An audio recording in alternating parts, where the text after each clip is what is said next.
Hello AP World people, it's Menenberg coming at you again just to give you a brief introduction to how you might take notes. By now you've started your year, your teacher's giving you a bunch of reading to do and you're trying to figure out how best to use your time to take notes. So what I thought would be helpful is to kind of boil down the frequently asked questions from teachers or students rather, and kind of summarize those in one video.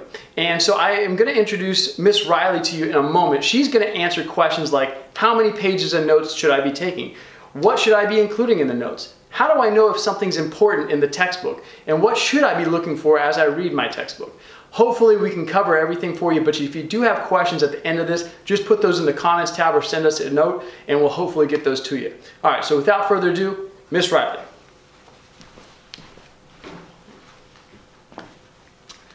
Hi everyone. I've met a couple of you already who I have in my class, but hopefully at some point I'll be seeing some of you guys. We'll see what happens this year. So I'm going to go ahead and get started by showing you what my OneNote looks like. Chances are your other teachers may have some subtle differences, but hopefully overall things look easy enough that you can follow along. So once you're in Teams and you go into the OneNote, this should be one of the default pages you come across.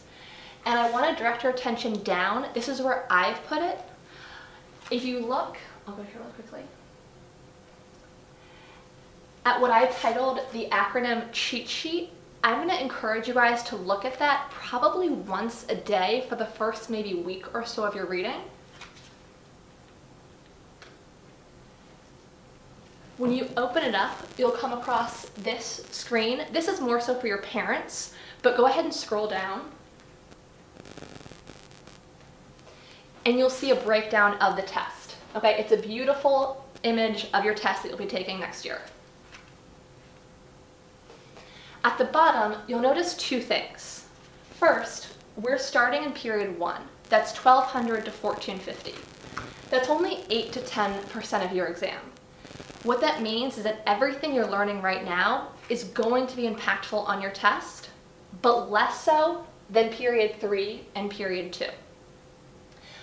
Another thing that's important to notice is these are your 6 themes. Your themes eventually become questions, whether that's multiple choice questions, SAQ questions, or LAQ questions. They eventually become what you're going to be asked explicitly on the test, and I'll get more into why this is so critical for your success in just a little bit. Take note of these. There are 6 of them. There are also different skills that you'll have to learn, and I'll get more into those in a second, okay? But before you go into your reading, take a minute and look at these, okay?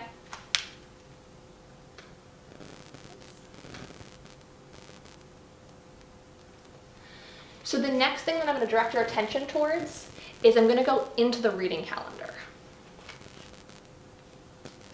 For my students, the reading calendar is just below the Welcome Families tab. I'm not sure if that's the case for all of your teachers, but go ahead into the reading calendar. And I've put the CED, the course exam description, just for Unit 1, right next to the top of the reading calendar. So go ahead and click on that to open it.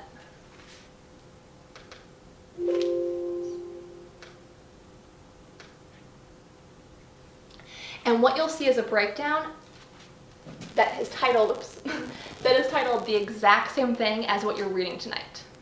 This is where you will save yourself a ton of time.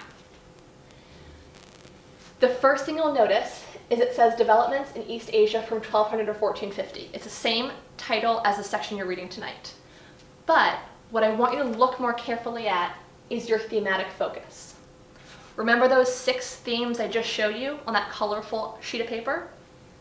There's one of them, governance. Here's another one, cultural developments and interactions. And then here's a third, economic systems. You're only reading pages 3 to 8 tonight. And even though on paper that seems pretty easy, it has a ton of content. following these themes will help you hone in and understand what to focus on and what to maybe not pay as close attention to, or at least save until a later date. And I'll get more into that in a second. So personally for me, the way I'm going to set up my notebook is I'm going to take the learning objective, the learning objective, and I'll write this or the essential question at the top of my notes. And then I'll set up governance, cultural developments, and economic systems. And I'll go ahead and show you my notes right now.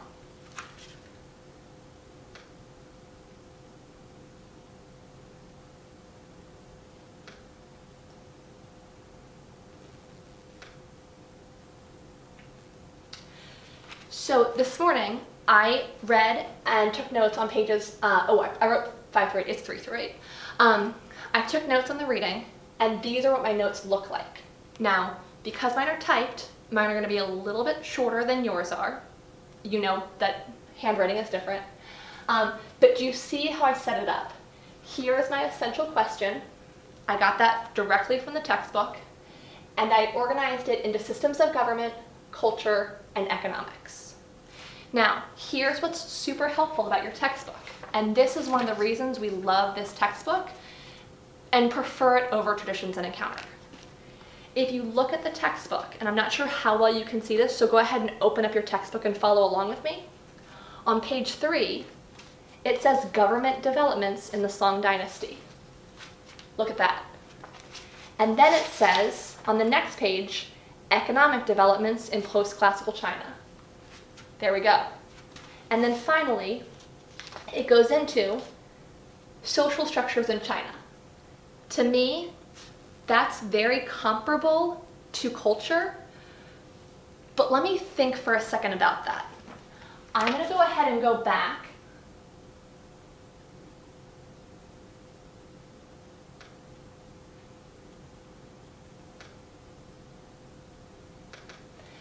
And I'm just going to look at this. This is a pretty broad topic. It says social structures in China.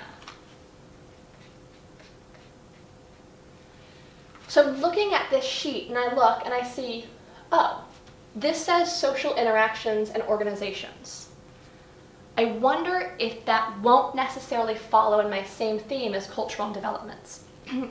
So I'm going to think about that and then look on the very next page, intellectual and cultural developments. So now when I know, when I'm reading, this part that says social structure in China, I'm going to read it.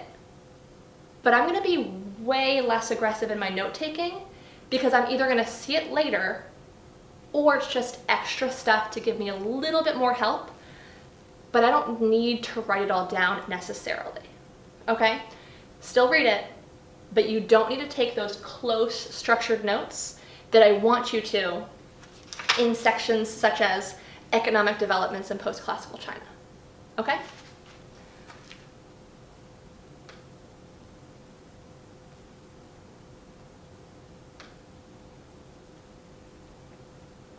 So I'm going to give you a couple seconds and you can just look at what I have done, and I'll zoom in a little bit too. Make this bigger as well.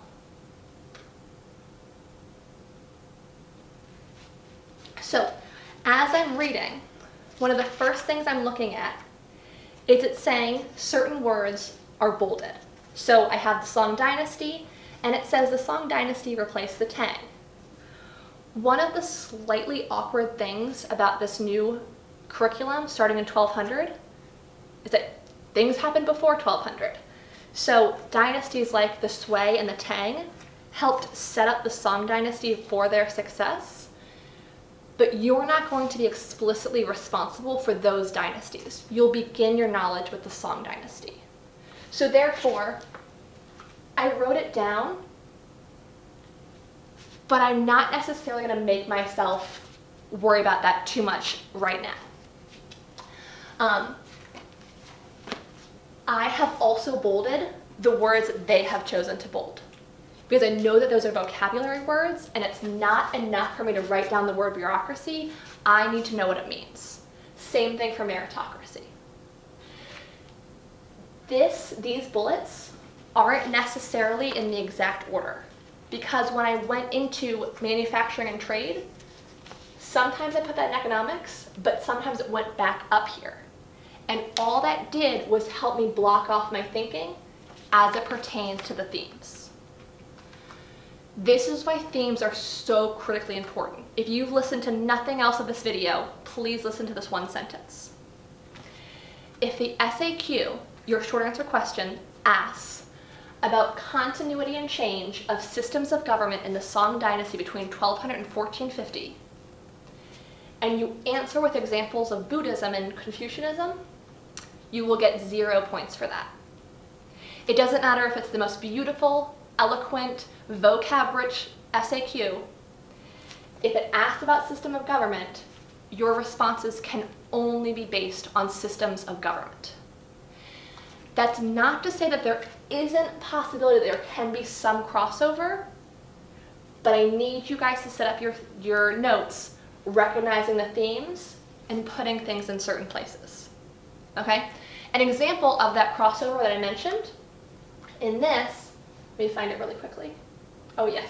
In this, it's talking about economics and how the Chinese were some of the first group of people to ever use champa rice, which enabled them to grow at a much faster rate. This was contemporaneously, meaning at the same time, that vocab word will come up frequently for you, as when they're also learning more about manure and farming techniques and terraces and pumps. All of those things allow China to become an economic powerhouse.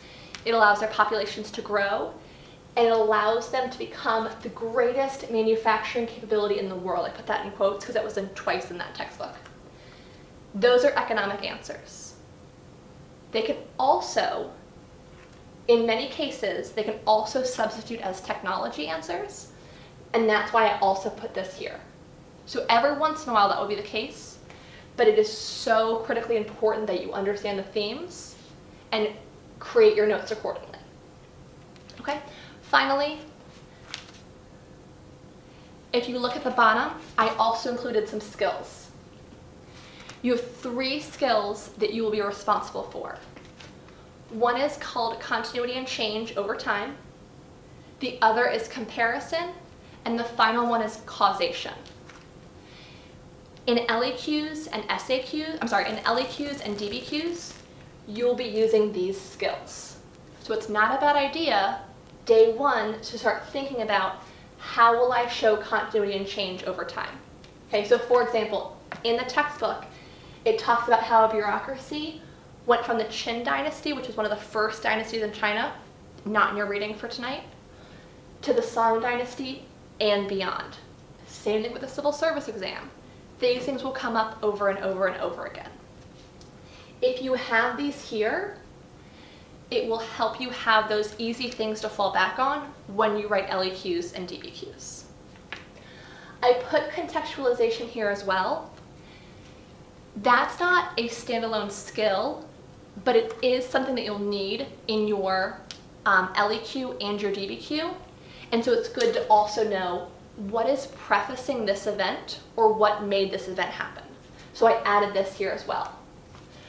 Contextualization also came up on the CED, so I thought it was important to mention. Okay. I will go ahead and post this example for you guys, and your teachers will pass it along. My recommendation is watch this video, take notes on page 3 to 8, and then come back and look what I wrote compared to what you wrote. All right? Good luck. I hope to see some of you guys soon.